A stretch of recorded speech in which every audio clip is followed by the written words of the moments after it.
Hey guys, Dr. Hans here. Before we go into this video, just want to make sure that you hit the subscribe button and the notification bell because I will be posting about 100 or more videos this year.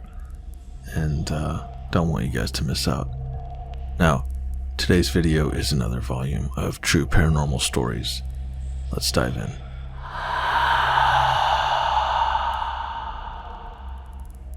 Three months ago, I went on vacation to Italy with my spouse and some friends. We were in a rather old and gloomy house with crucifixes, prie-dieu, all kinds of old things. When it came time to divide up the rooms, one of our friends who claims to be a psychic refused to take a particular room because of quote-unquote bad vibes. I didn't care, so we took it. After the third night, I was suddenly awakened. Something was tugging at my foot 2 times in a row. I wasn't afraid, but I was surprised. It felt a bit like a child playing or wanting to ask something. I told myself that I was dreaming, but the following night, I felt as if someone was resting gently on my legs. When I opened my eyes to see what was going on, I saw a little boy standing at the end of the bed. I was really scared, even though I didn't feel anything evil. I explained the whole thing to my psychic friend, who wanted to help me. She detected several spirits. According to her, the little boy even grabbed her arm, pulled her hair, and then went to another room. He just wanted to play. Nothing has happened since.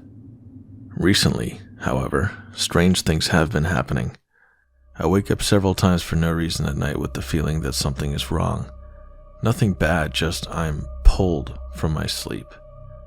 Once again, I was awakened with the sensation that my foot was being pulled. And this is where it gets creepy. A week ago, my spouse was getting ready to leave in the morning. Half asleep, I felt a warm hug enveloping me, and I was happy that he was giving me a hug before leaving for work. Except that at the same time, I hear my spouse in the other room leaving and locking the door. Who the hell was hugging me? I was terrified. I turned on the lamp and I left the room. I calmed down and I wanted to go back to the room and turn off the lamp, but it was already off. But I clearly remember that I turned it on. Here's the story. I'm lost. I have so many questions. Is it possible that this ghost boy followed me? Why showing up 3 months later? Is he trying to tell me something? How do I know what he wants, or how do I help him?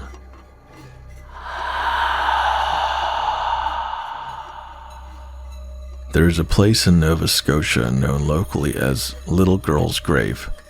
It is a gravestone of a young girl named Catherine McIntosh.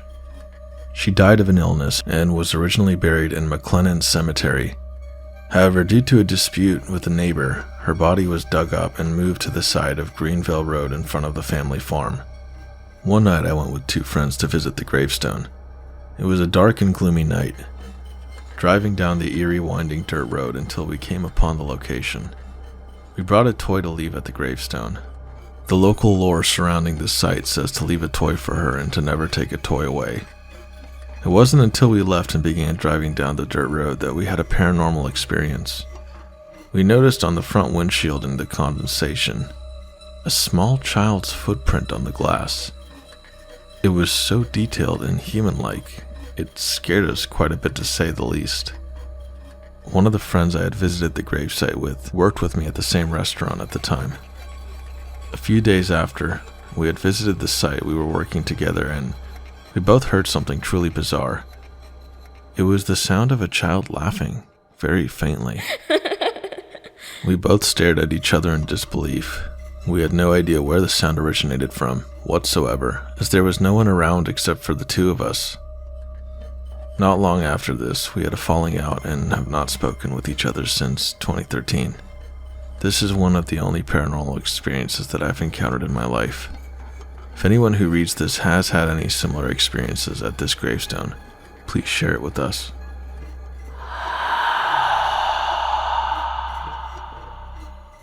We moved about 4 months ago into a temporary place while we build our forever home. This is a older single-wide trailer, probably from the 1980s, that has been updated inside. It's cheaper, so it helps with building expenses. Anyways, my son's room is on one end of the trailer and ours on the other.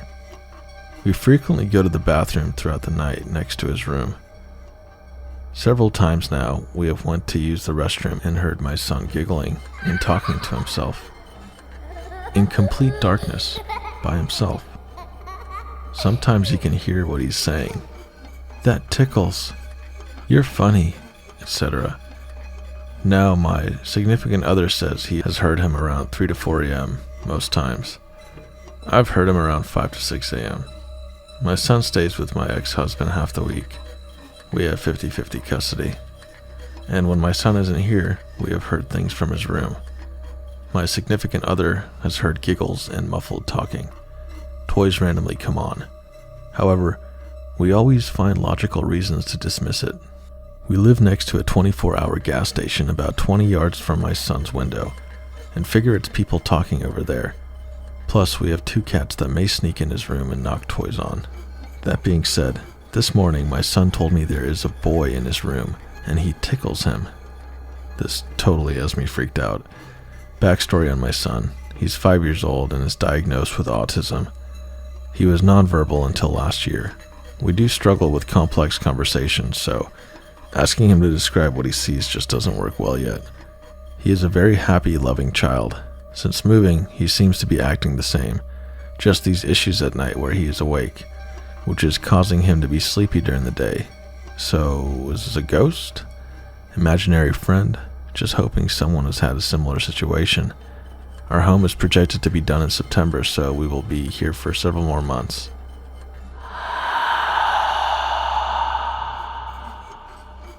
During the pandemic, when that was very huge and everyone was in quarantine, 3 of my cousins came over to visit. They're on my Nana's side of the family. I live with my grandparents, and they are from Ohio. I remember when one of my cousins told me the story of how a ghost was in a photo a friend took of him. Basically, when my cousin was younger, he played with his siblings in the basement of his house a lot. They lived and still do live in a wonderful farmhouse. One time, he had one of his friends come over to play. While they were playing, his friend decided to take a photo of my cousin while they were on the stairs leading down into the basement. After he took the picture, he noticed that there was a black figure standing in the photo. We still have that photo. The story doesn't end here, though. There is a lake not too far away from where the farmhouse is. Years and years ago, there was a boy who drowned there tragically, so you probably see where this is going. I think that dark figure in the photo was the boy who drowned. He drowned at a young age, by the way, and it would also make sense because since he was young, the black figure could have been there trying to play. Heck, maybe the boy didn't even know he was dead, making this a Sixth Sense scenario. Either way, this is just a theory. If I get the photo, I will update this and include it.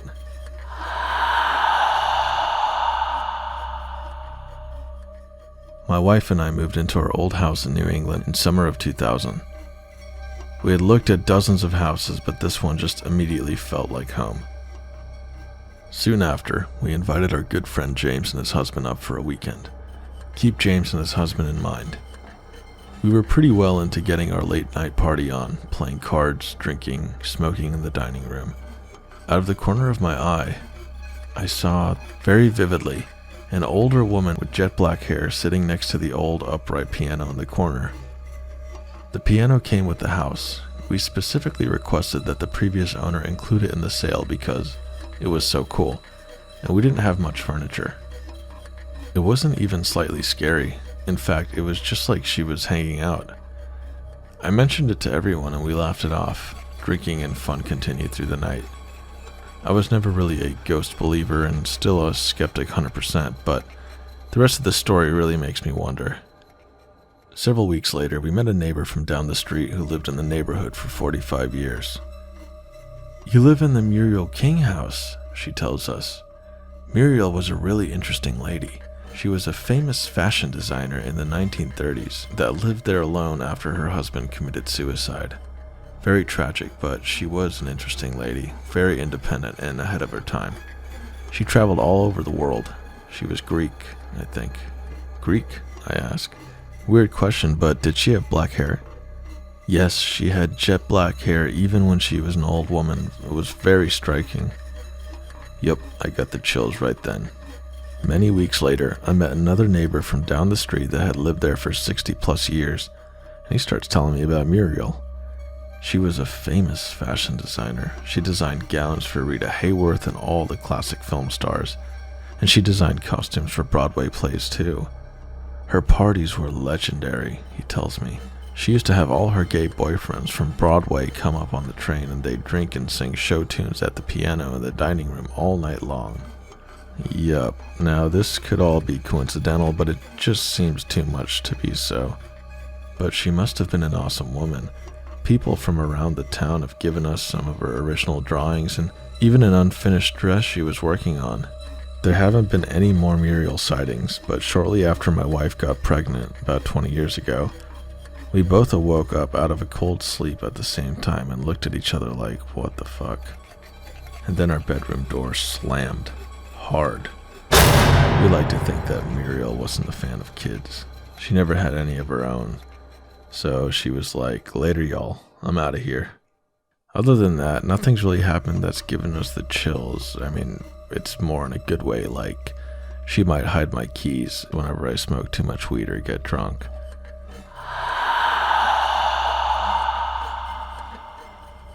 Now, let's take this back to 2007. I was like 8 years old, and I was living in a small town. I lived super close to all my friends who were my neighbors, and we would ride our bikes up and down the street. It was a summer morning when I decided to ask my mom if I could go next door to get my friends to ride bikes with me. She said yes, of course, so I went outside and grabbed my bike and started walking up the hill to knock on my friend's door. As I was walking up with my bike, I saw a girl, around my age at the time, standing at the top of the hill that I was walking up to. She was skinny, long blonde hair, and was wearing what seemed to be PJs. She was pretty far away from me, but I didn't mind her since I didn't know who she was. I kept walking, and all of a sudden I hear a car coming from the other side of the hill. As I hear the car getting closer, I start yelling at her to move. She would not budge. I start running towards her with my bike and kept yelling at her. She still would not move. At that point, the car had gotten so close that I closed my eyes. The car eventually drove past me, and I opened my eyes to see that she was gone. I ran up the rest of the way to see if she may have gotten out of the way in time, but when I got there, she was gone.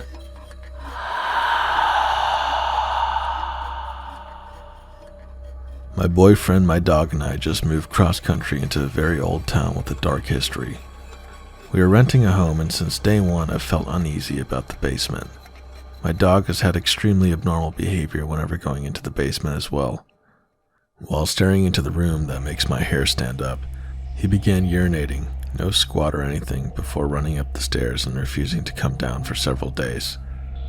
Anytime I have to go down, it's a sickening feeling and an overwhelming fight or flight response. I've seen a tall shadow multiple times, doors in the basement opening and slamming, and so much more. Where do I go from here? I'm uncomfortable being in my own home. I'd love to know the history of the house if there's anything, but I don't know where to start. Any advice welcome. There's much more if anyone wants more information. I'm most worried about whatever darkness is in the basement. Update, December 28, 2022. Thank you, everyone. I feel like with each passing day, things become more unreal. I've set up 2 cameras, one in the basement and one in the hallway leading to the basement.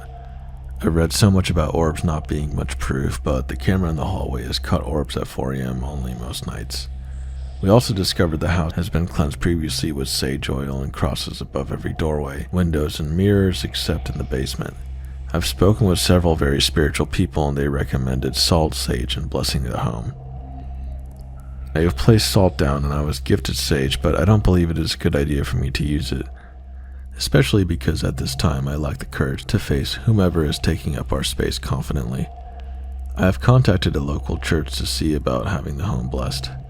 I have been using positive affirmations to help keep positive energy upstairs. It is a small town and has been difficult to track down the records, but so far I've learned of an officer who may have passed away in the home in 1967.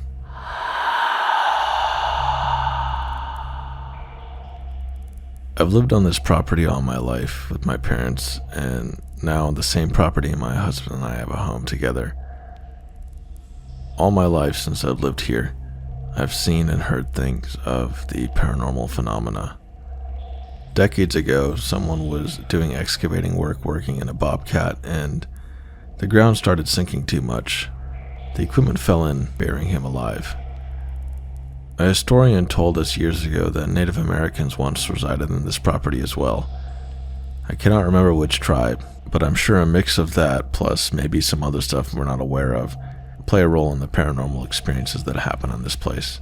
Here's a good one for you. When my husband and I first got our new home built here back in 2016, where the previous trailer sat, he was in the shower, and after he came out, he asked me why I would mess with him like that when he's in the shower and he could have fallen. He doesn't have a right foot from below the knee down. I was very confused and asked what he meant. He said, "You touched my butt through the curtain and grabbed the butt cheek." I seriously did not do that.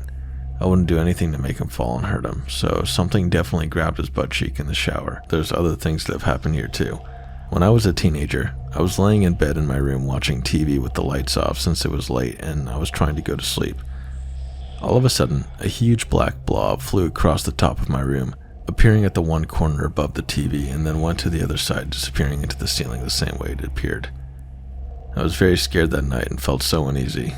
I only saw that happen one at a time, and it was months later, and it was about half the size of the first one. After that, I never saw it again. This leads me to today's story. Just recently, I was asleep in bed when I was woken up by what I thought was my husband throwing his leg over me in the middle of him sleeping. I pushed his leg off me, and I felt someone roll over in the bed. I rolled over a little more to snuggle him just to realize there's nobody in bed with me. I looked to see where my dogs were. They're beagle mixes, so small dogs, not anywhere the size of a human. One is on a pillow, sound asleep. Another is at the foot of the bed, and another is in front of the fan since she likes it, and another one is to my left. The other 3 dogs are out in the living room with my husband, who is sound asleep on the couch. Of course, he fell asleep watching football, but then I realized the time was 3:30 in the morning, and I said, "Man, I don't feel like dealing with this right now. I'm going back to sleep." So I rolled back over and went back to sleep. I just want to say, though, that stuff like this just doesn't bother me or faze me much anymore since I basically experienced it all my life.